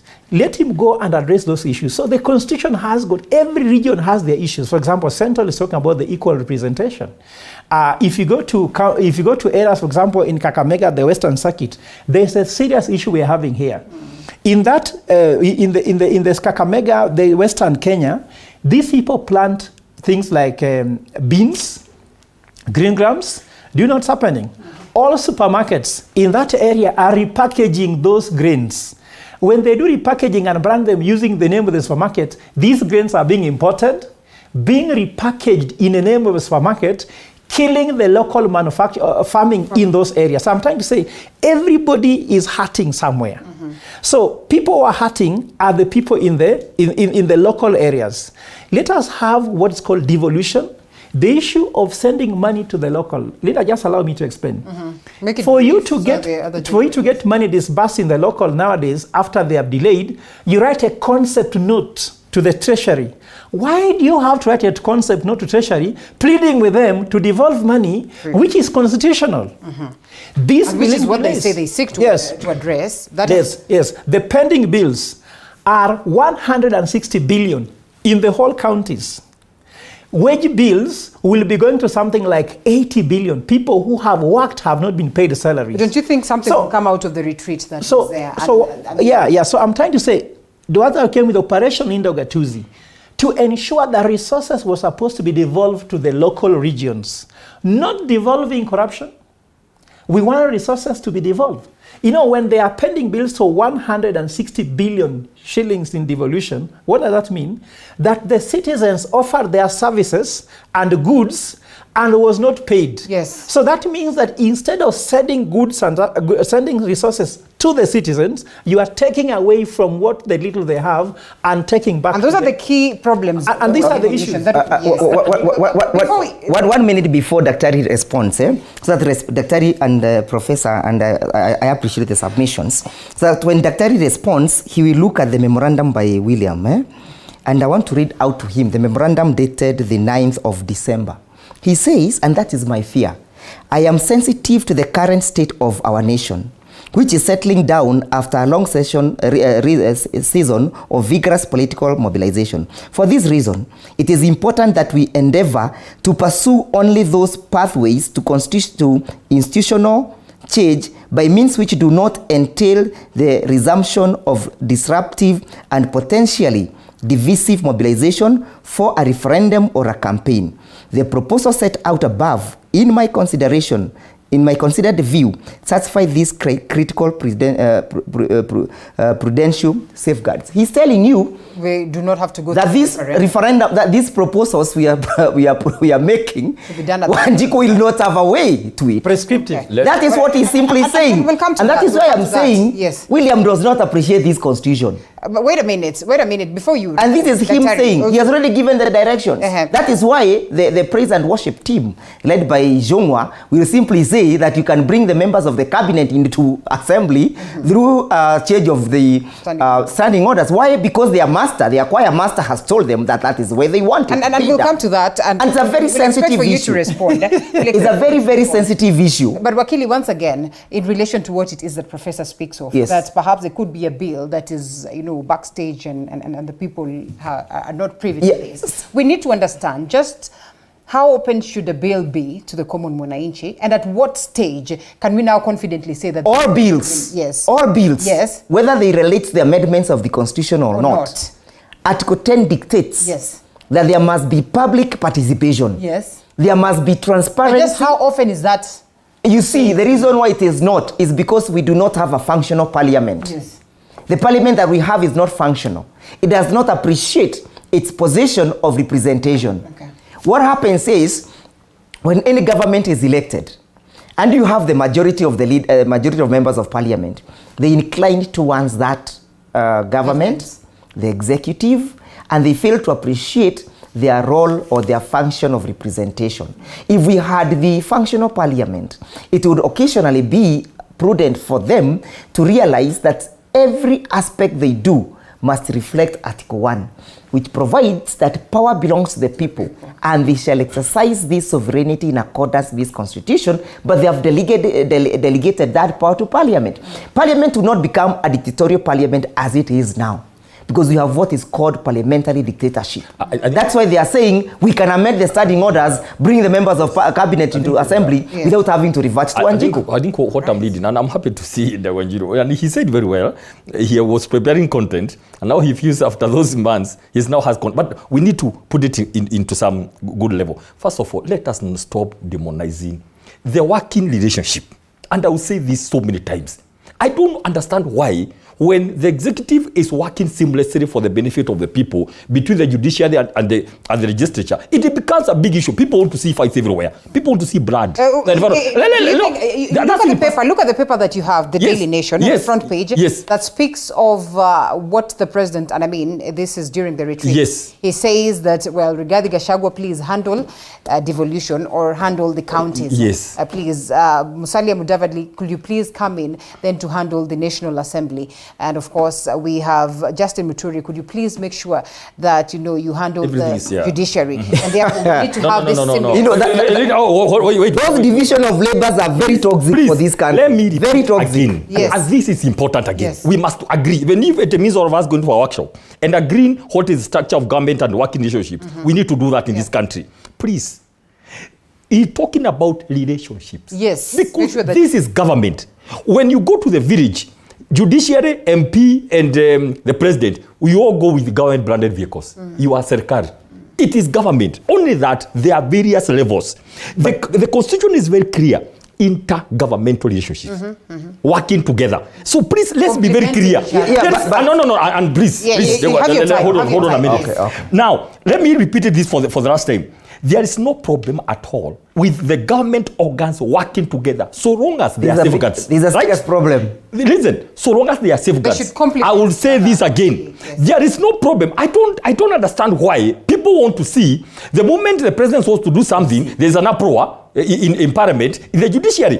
There are people who are getting so jittery. Please relax. Let's have the government working. Now, please, I say it so long as they are safeguards. Number one, this issue of demonizing parliament, they are doing this. Number two, I want to suggest this. Because we have to have a way forward. Civil society. And all these people who feel there's something wrong going on. And the president is open. He said, please come. I'm open to criticism. I'm open. Come on. And I want to suggest this. And that's what we are doing. I think this battle here, and I don't know, they are so much fearing parliament. Come on, go and ask, where is this amendment bill? Can I have a look at it? Look. Have you done that? No. It is nothing. I mean, I have to make my points. Okay. Leader, I have to make my points. I have to make my points. It is not. Hold on a minute. I have to make my points. Yes. One, please go engage. Look, if the president didn't give the memo, we won't be talking about anything. But he did it to start the conversation. He knew all this would happen. Go and talk to light letters. Go sit down with the speaker. Like that, demand to see all the contents. I like what we are saying. They say this information should be out. We should not have to. Look, no, it's very important. No, it's very important. Civil society. And one day, friend, I like your approach. I've been watching you. When you have this national meeting of all the civil society people, it's also my background. I'll come and give you a lecture. I'll come and talk to them, show them how they can keep the government into account, because it's important. I mean, church, media, civil society, and everybody else. So the point is, let us not throw words, pinpoints, Miriam, Luto. Look here. Go now. It is from the president. The memo is in parliament.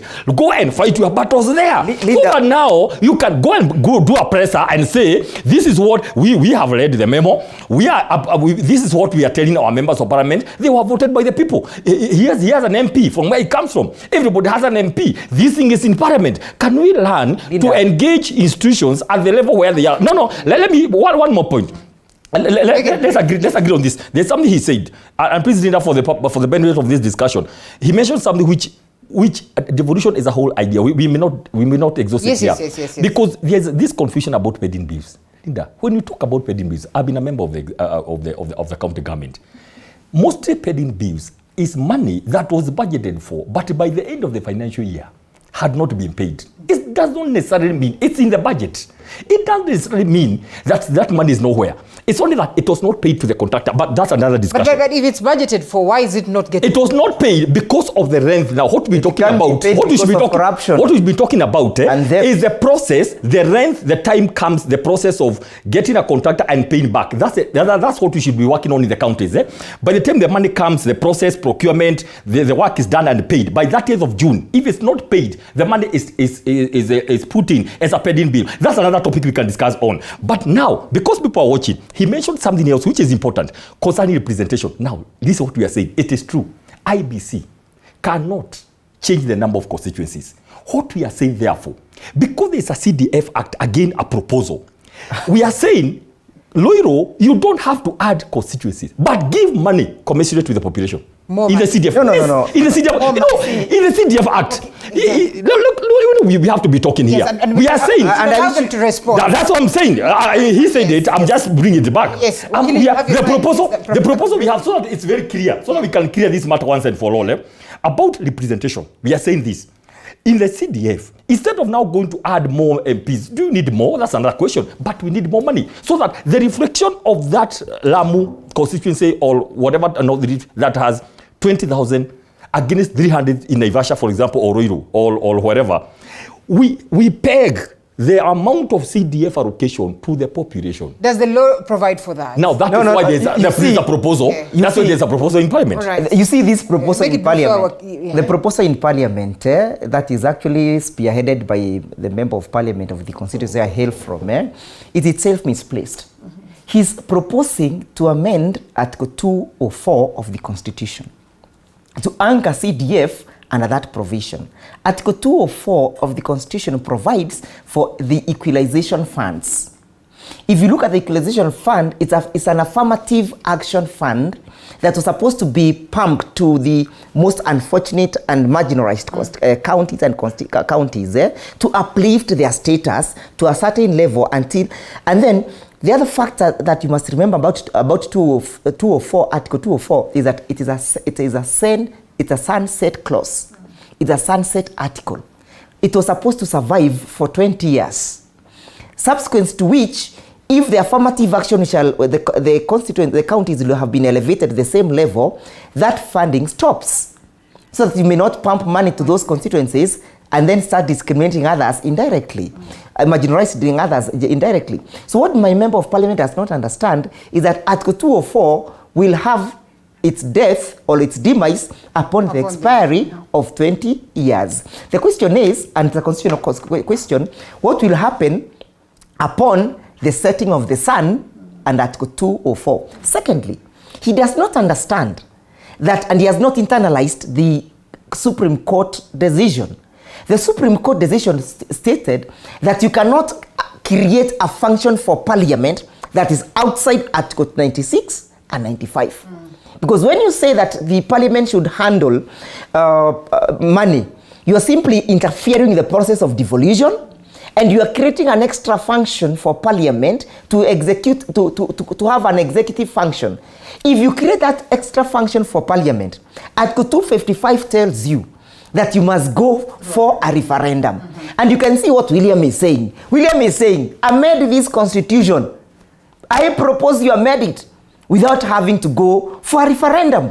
He has triggered. No, there cannot be a conversation. There cannot be a consideration because there cannot be a consideration that is proposed by William because the Constitution has dictated it. It has said it is not even a debate. Yes. It is a dictate by the Constitution that in the event you amend the functions of Parliament, go to Wanjiku. Why doesn't William want Wanjiku to speak? Does he not want Wanjiku to speak this?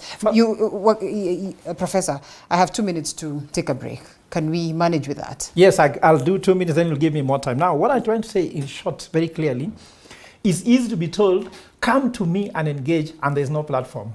How do I reach the president? Linda, after this, I'm flying to Kigali to launch something that could have been launched in Nairobi because you cannot access senior people. Mbai can say that, but that's very hard, you know. You go and meet the president from now, it will be hard. So the platform is difficult. Meeting a member of parliament after the election is very hard. So the second point is that to say that the president is the one who initiated is a lie. Operation Linda Ugatuzi launched signature collection on 28th of November at Bomas after doing public participation in 47 counties. So Operation Linda Ugatuzi was ahead of the president. When I began Linda, people told me I'm going nowhere. And the president said before, just after the election, unataka unga au unataka katiba. That is in record. So it's true. Pending bills is an issue that you cannot wish away by saying, just like you're trying to say. Kidero left us with 58 billion in Nairobi. Sonko left us, took 40 billion, which means by the time Sonko left office, it was 98 billion pending bills. Sakaja in the last 100 days has given us 12 billion pending bills. We cannot just say it is just a process. No. People are lacking. People have committed suicide for having served county governments and not being paid. And lastly... And they have taken a loan too. And lastly, I've just given a dedication to the book I've written to my brother here, Wakili, that not that Kenyans lack intelligence. Kenyans are very educated. It's also not that Kenyans lack integrity. We have a high level of integrity. But our integrity, intelligence, start navigating towards the stomach, because if you are in parliament and someone is feeding your stomach, the stomach is the most dangerous thing ever created because everything moves towards it. In fact, Dr. Mbai is a brilliant man. But I don't know where the stomach has. Maybe sometimes he doesn't see them because these things bias people.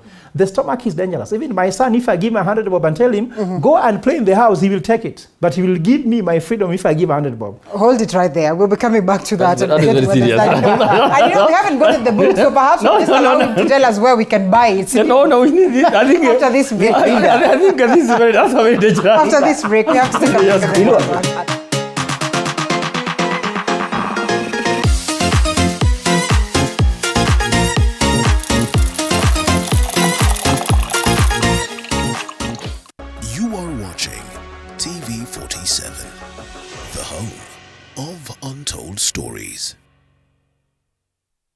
Je, maumivu ya kichwa na kukosesha amani?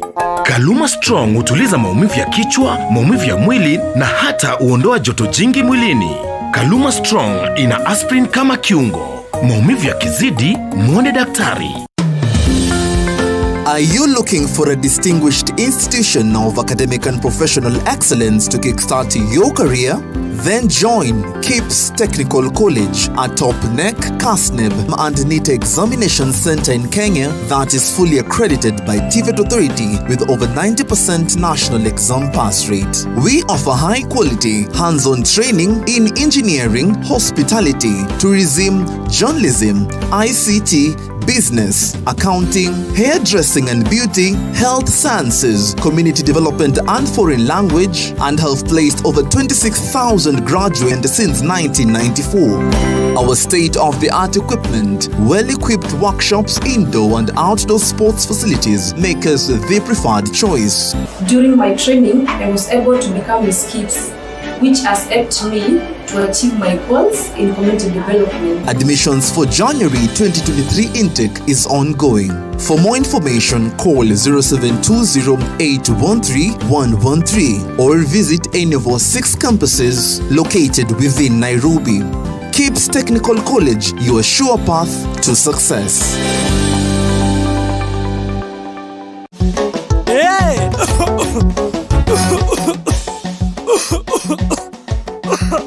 Kaluma King Herbal Lozenges zinazo nguvu maradufu kutuliza kikohozi, vidonda vya koo na mafua. Kaluma King ni shwari. Tika mama huyo muharifu kaiba kuku zangu, vifaranga wangu na mayai zote pia kabeba. Haya, tika mama huyo. Maumivu yakizidi, muone daktari.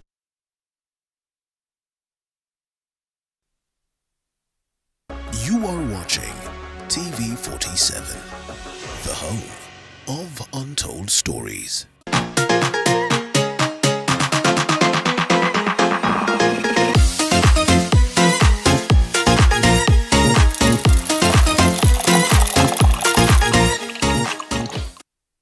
Okay, and like I told you, the conversation is still on. Yes, I mean, you see, when it's heated and it's very important, we keep the conversation going even when we are not live. So welcome on board. This is the State of the Nation conversation right here on this 9th day of January 2023.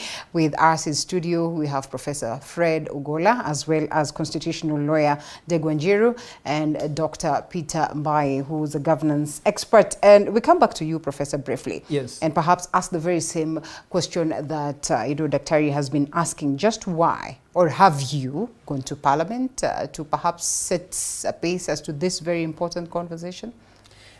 Or should you? Do you think you should? You're compelled? The thing is the platform. Let me tell you what. There's a day I wanted to invite members of Parliament to come to the launch in Bomas. I can tell you, I spent money on printing cards. They could not reach Parliament. Linda, I can walk with you today with the cameras as we go to Parliament, telling Parliament we want to submit something inside. They'll tell us one member of Parliament must be called to come to the gate to allow the security, allow you inside. I'm not lying, I've done that. That's why I walked through the streets of Nairobi and I went through Parliament, knelt before Parliament and asked God, God, tell these guys to understand the plight of Wanjiku. The Wanjikus we are talking about. Try any Wanjiku if I'm lying on this live television. I'm a Christian, I'm a Catholic, staunch one for that matter. Go to Parliament, try to even deliver a letter. Forget about going to talk to them. Your letter will be returned back to you. That is the order, because the security guard has instructions. Before you come in, tell us whom you want to see. And that person must come to the gate or give instruction that you come in. In fact, I've only visited one person called Honorable John Buddy. He sent his assistant to come to the gate to allow the security to allow me go inside. If I'm lying, Dr. Mbaye, please prove me wrong, because I have no chance to lie, because there's not help. So that platform is not there.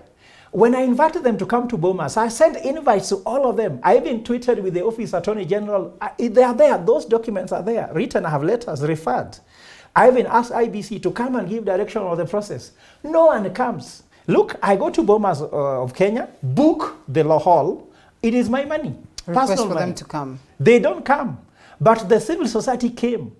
So all these things telling I'm accessible, all these things are PR. Everyone is accessible on social media. Ask Dr. Mbaye here, can I find you? You can find me anytime you want. There are times where you're allowed to go and even witness the sessions in Parliament as... So I'm trying to say, if I go to Parliament that I want to just go and sit and listen to them discussing about how they want to do their stuff, will I be given a chance to talk? None. So what I'm trying to say here, the platforms are not there. That's what we're asking for. Civil Society Commission, which will be a platform with some resources. I went to Taita Taveta, all those places, and convened these civil society bodies. Who funded it? With my own money, because I know the need. I put my own money.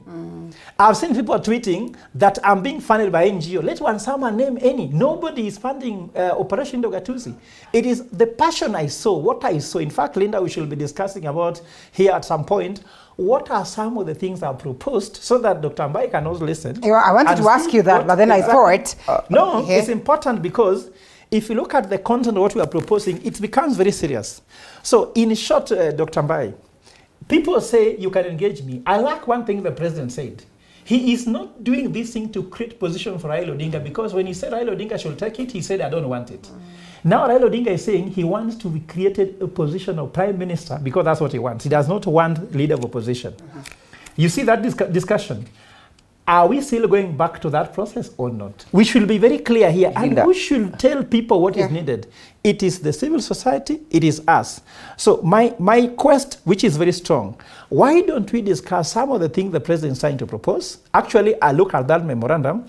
I went through the president's memorandum very keenly, and I found certain things were making sense. And we went to the civil society bodies again, went through it, and actually inserted them in the amendment, in the bill. What I'm asking for, if Dr. Mbaye I'm wrong, give me an appointment with the president or anybody concerned or anybody who is in charge of the Constitution of Kenya. I don't know who is in his government. We sit down and agree what can we do together with civil society and them. Raila Odinga should also appoint somebody to come again in that meeting, and we debate on the process rather than putting for me smoke screens, then telling me you can come. Please, how do I access this? And perhaps for you to even tell us how Wanjiku is Right Honorable Raila Odinga. But do not underscore what Professor is submitting to. He's submitting on a very important issue that the High Court and the Court of Appeal in the BBI case addressed. The question of the primary constituent power and the secondary constituent power. Those primary constituent power and the secondary constituency power is where Wanjiku ought to take a key stage or a center stage in the participation. And the only platform that can afford Wanjiku that opportunity is through what the professor is advocating for. Remember when we had the review of the 1963 Constitution, we had initiative like the Fungamano Initiative, and we had so many other initiatives that were geared towards informing the constitutional process. So when William says that I am locking this thing exclusively to Parliament, and there is no mechanism that has been put in place on how to amend this constitution, you are simply saying that you rely, and Kenyans should rely, on the dictatorial aspects of Parliament. And then you justify that dictatorial aspects of Parliament by saying that this Parliament has been constituted through the people's power, through their election. But that is not what is contemplated in the Constitution. The Constitution knew, or the drafters of our Constitution knew, that there could be instances whereby Parliament want to act arbitrarily and the executive want to push for that arbitrariness to have some life in it. So they said, for us to avert that aspect, let anything that requires a referendum be taken to a referendum. But what is William saying? Referendum will be disruptive, referendum will have campaigns, referendum will divide this country. The question is, in a democracy, there are those who agree with you and there are those who disagree with you. Now, now noting that William has a majority of members in Parliament, honestly, do you think these proposals will fail? Do you think they will fail? In my view, there is no situation where these proposals will fail, because the Parliament that we have is not a Parliament that is objective. It's a Parliament that is an extension of the executive, and that is a tragedy of democracy. Well, and the conversation goes on. We must guard. The conversation goes on. So, one word, just how Wanjiku is right, Honorable Raila Odinga, can he initiate? Honorable Raila Odinga represents the people that believes in him and represents the voice of change in this country. So he has always taken the lead in trying to show this country where we ought to be. In any case, he is a champion of democracy and champion of reform. On the other hand, William is a champion of the maintenance of status quo. So we cannot trust him. If you have to grant me an opportunity as to who Kenyans should believe, I would tell them Kenyans should believe the person who has the history of reforms in this country. Well, Kenyans believed in the president. No. That is another aspect. There is a question of voting. No, you can't do that. There's a question of voting. Yes, I agree. Yeah. Kenyans believed because his policy was economic policy. He had nothing to do with constitutional reforms.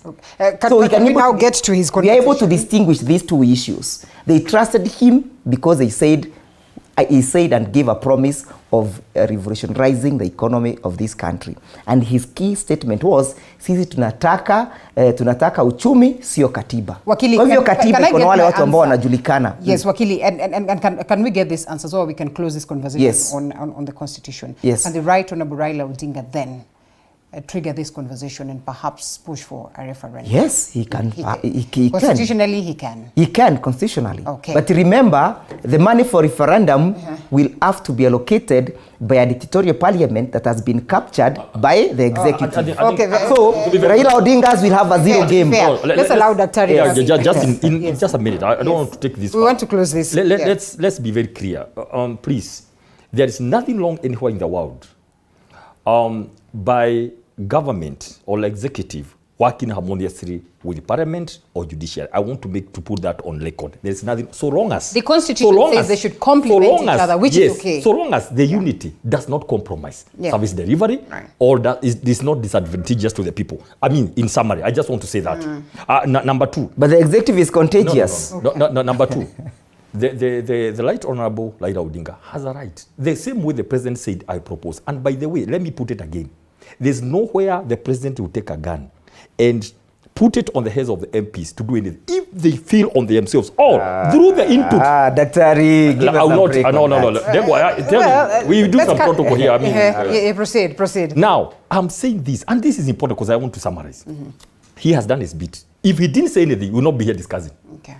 Can now everybody, church, media, civil society, focus on parliament? And I want to say this. We must know, we must respect, we must learn to respect our institutions. And can I add something out of his fears? Yes. There are safeguards in the constitution. The other day, somebody went to court to stop the PSs.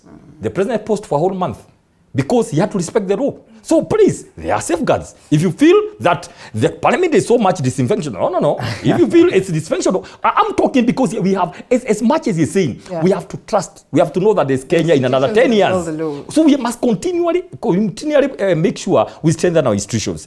I want to say that in summary. Number 3, Fred, what I know about the president, he has the heart of this country. He has the passion, and he has no problem meeting the civil society. I will fix that one up.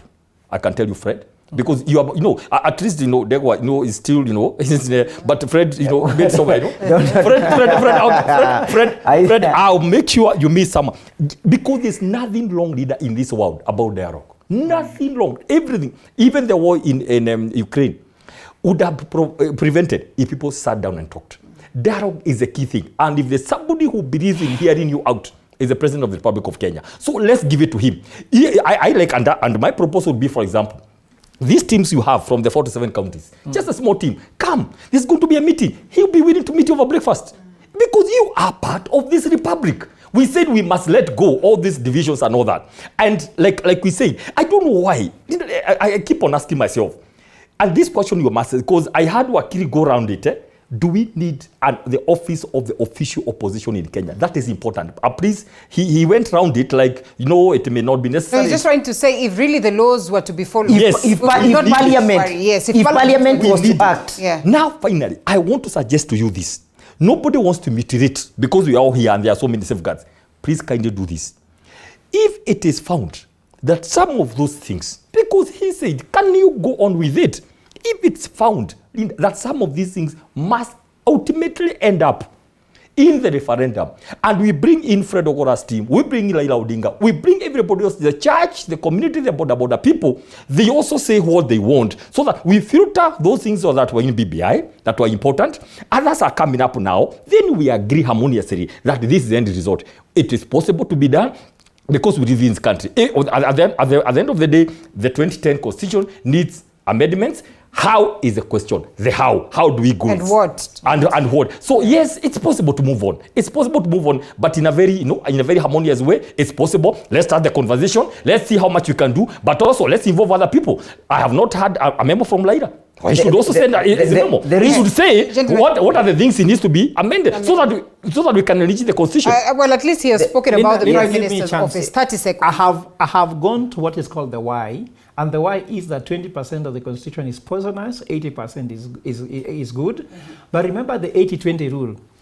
The secret of Kenyans' freedom relies on that 20%, because that's where the structures of governance were wrong, because the legal framework is correct, but no governance mechanism. Can you imagine someone can steal 7.5 billion shillings from you, and you have no governance mechanism to put them to book? There's money should be sent to counties. There's no mechanism to ensure it's done the right way. So I'm trying to say we need to fix that. And I agree with you. There's something the president said that I liked in his State of the Nation address. And we'll get to it, yeah. And he said this. He's not creating a leader of opposition for position. He said, I am creating a platform. So let's move away from calling it leader of opposition. He wants to create a platform for someone to check the government. I think that's what I got as philosophy. And in that way, we can start having conversations. But is it not what do we need leader of opposition? Or what do we need?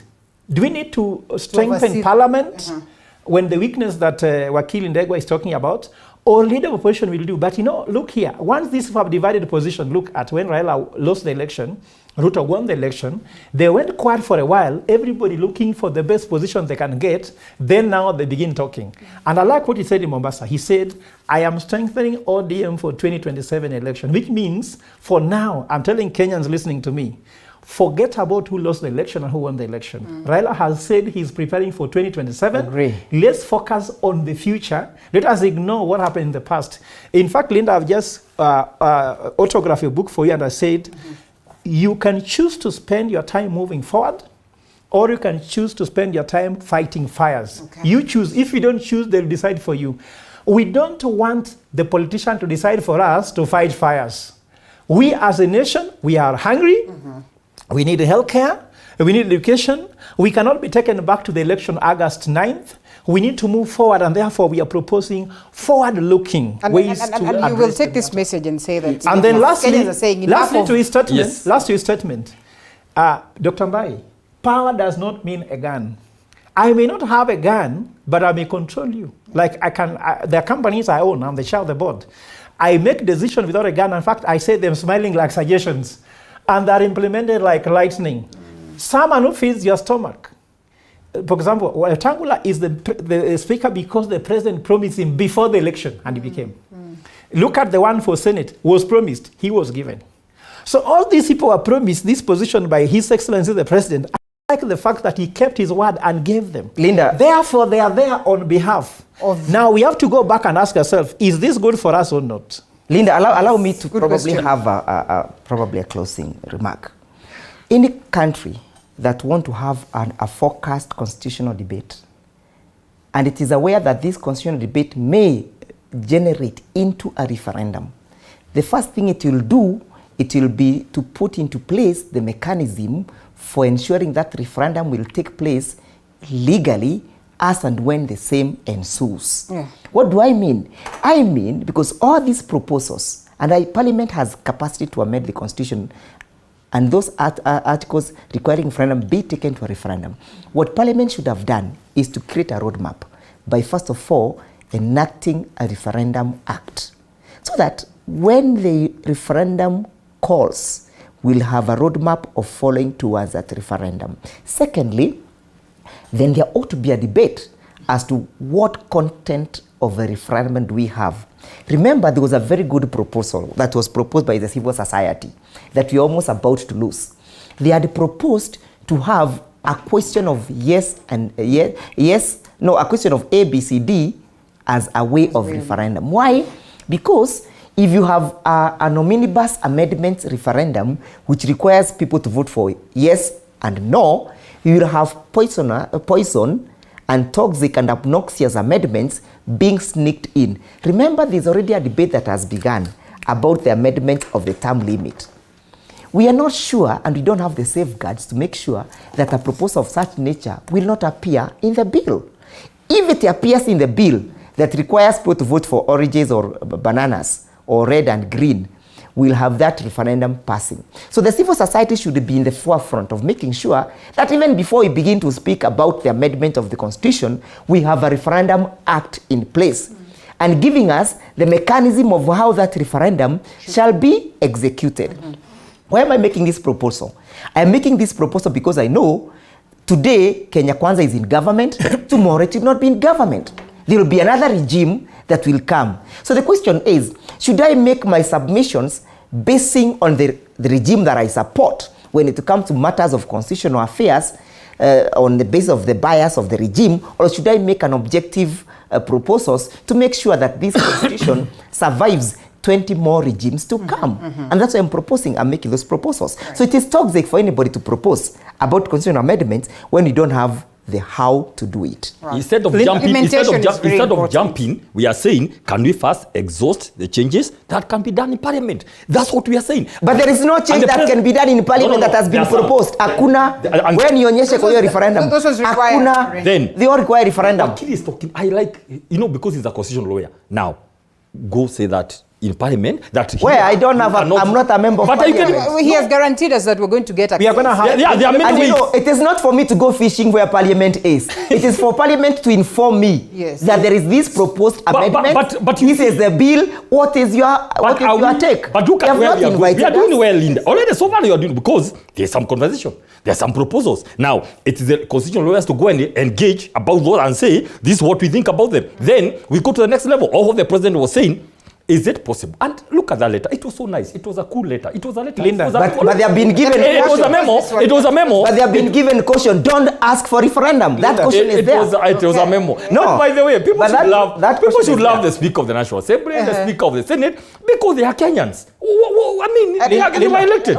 Professor raises a very important concern. Are they not compromised? Give me a point here. So, Dr. Mbai, it was a political formation that took power. It is a political formation that took power. This was about power. You know, when people went to vote online, parliament it was about power. Okay. It was about the vision. People are talking, I have the better vision than you. But people voted for that vision. And so there's no problem. Just a minute. Linda has given me a moment. Let me try to say the following.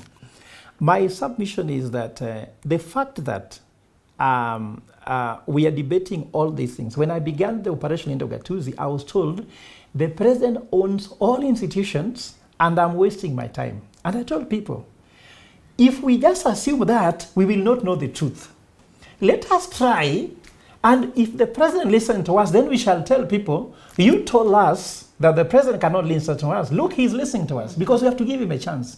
I usually tell people, I was not with the current government, but you know what's happening? When the president was elected, I said, he's the president. As we leave this country, your passport will be asking any country that the president of the country is asking those people to take care of you. And let's be honest, I respect that position, even if you didn't vote. So we will give a chance. When I took the president to court, challenging the Hustler Fund, I don't mean he should not do the Hustler Fund, but I mean he should comply with the Constitution. People told me, you're wasting time.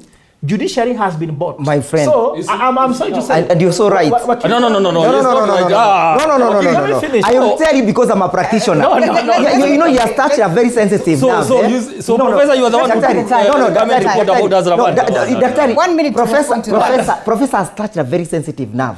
Can I tell you the general feeling of the members of the public? About the Hustler Fund? About the judiciary. Yes. About the judiciary. The general feeling is that don't attempt to go to court. When you ask them why, they say the court is an extension of the executive. They say do not attempt to challenge anything that government is doing. Can I tell you something? Are you people as lawyers not an extension of the court? We are, and I'm telling you one thing. I'm telling you one thing. Recently, the president made a statement. He said that let the judiciary not be a bar or restrained government from doing its projects by issuing restraining orders. Remember, when they were in Nanyuki the other day, he has now appointed the Attorney General to deal with the judiciary. To at least create. Don't you forget that judiciary is supposed to be an independent organ. The independence of the judiciary. So now, Attorney General Muturi being the Attorney General, how is he going to deal with the judiciary? A judiciary that is presumed or supposed to be constitutionally independent. So what Professor is saying is very true. Look at all the election petitions that were filed. People were ready to file election petitions before William Ruto took oath of office. When they took the oath of office, even those guys with the very strong cases, they all ran away. Why? I'll tell you. I had interviews with them. Their fear was there cannot be justice in court when William Ruto is the president. What I'm challenging the Chief Justice to do. What I'm challenging the Chief Justice to do, and you saw what the Chief Justice did when there was the state of address. He was there, she was there, lining up to receive the president. It tells you so much that the Chief Justice must rise up and guard the independence of the judiciary. Let the Chief Justice tell us the scope under which the Attorney General will operate with the judiciary. To create that is aspect something. of compliment. No, there is no aspect of compliment. The Constitution the judiciary is not supposed to compliment government. The judiciary should not compliment. No. The judiciary should not compliment government. The judiciary is the fountain of at least justice. This one I am sure The judiciary cannot compliment. The Constitution says the judiciary cannot compliment parliament. Let me give an example. So what are you talking about when you say the judiciary is there? Drafted the Constitution. The judiciary is there to interpret the laws. The arms of government should complement each other. The judiciary should not complement government. How should judiciary complement government? Then this maybe should How be amended. complement? Let me finish my point. By being compromised. Yes. You guys, let me finish my point. Maybe this My should be point amended. is this. Yes. The worst thing to be without Linda is hope. And I think for me, in as much as I didn't support the president in his presidency, let's say election process, but there is something again that inspires us, that he tried to go against all odds. If the president believed that because President Uhuru was supporting Raila, he cannot win, he could have not even given it an attempt. In fact, we have seen worse governments who are dictators, people going against them. So for me, what I'm trying to say, Dr. Mbai and Wakili, we give everybody the benefit of doubt. Let's go to court and let's see whether they confirm to us our worst worries and fears. If they give us a chance, we shall say, okay, people think the president is a dictator. Actually, he's not. He's giving people a hearing here. Dr. Mbai has promised to give us an audience with the president or anybody concerned, our civil society. I'll call my lawyer here, friend, we shall go there. We will be able to air our... No, you're just trying this. No, you're messing up. You're going to come with. Spoiling his chances. Am I not a Kenyan? Am I not a Kenyan? Fred, you are messing it up. Okay. Am I not a Kenyan? Why am I being discriminated? The conditions for that. Okay. Yes. Let me finish my point. What I'm trying to say in short, there have been, even when I was growing up, let me just talk about even as a basic knowledge as when I was primary school. Yeah. There was a young man in school who was called Gorogoro when I was in primary school. People believed that this guy was so strong that could beat everybody. No one ever attempted to fight him. One day I challenged the guy. With a few blows, the guy was bleeding. Then people discovered, Kumba, this guy is beatable. After that day, that 1 week, 10 people fought him down. Just because someone had tried. So for me, I'll give my chance. I'll go to court. I'll amend the constitution. I'm going to face the president. I'm going to have a discussion with him. Because let me tell you what, Dr. Mbai. And please invite us. Let's do this thing in phases. The civil society is very strong. Imagine all civil societies, for example, in Taita Taveta have 86. In Kwale, there are 135. In Taita Taveta, in Tana River, I have 96. In Lamu, I have 102. In Mombasa, now they are in a WhatsApp group with me now. I'm having something like 76. All these civil society in the coast, that is the coast circuit, will come together to face you. Then we'll go again to Western Kenya. We'll go to Central. We will build a strong civil society, then can have their case. And I think the president can actually have a meeting with them. Even if just to hear them out, then if you like, you can dismiss them. So I agree that should be a way to go. Okay, well, please do not spoil your chances. Let's take a short break and then we'll come back. Am I toxic?